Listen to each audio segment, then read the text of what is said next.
हाम्रो स्टल पनि अभियसली यहाँ छँदैछ।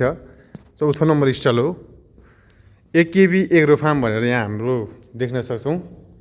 भोलि बृहत रूपमा चाहिँ नि हाम्रो यहाँ प्रदर्शनी सुरु हुँदैछ। अहिले म 6 बजे यहाँ प्रदर्शनी लाग्ने ठाउँमा छु। यहाँ विभिन्न किसिमका स्टलहरू अवलोकन गर्न पाइनेछ। त्यसै गरेर यो कार्यक्रम के हो त कसो हो त भन्ने विषयवस्तुमा पनि म तपाईलाई बताउन गइरहेको छु।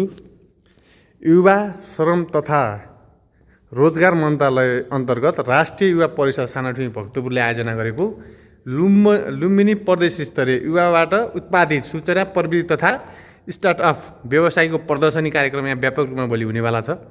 तपाईहरुले सक्नुहुन्छ भ्याउनुहुन्छ भने आउन सक्नुहुनेछ। र 4th नम्बरमा चाहिँ एकेबी एग्रो फार्म छ है।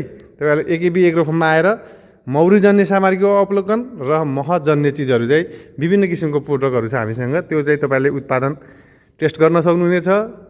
त्यसै गरेर तपाईलाई चाहिएको छ भने लिन पनि सक्नुहुनेछ है त गाइज। एकदमै आउन सक्नुहुनेछ है यहाँ।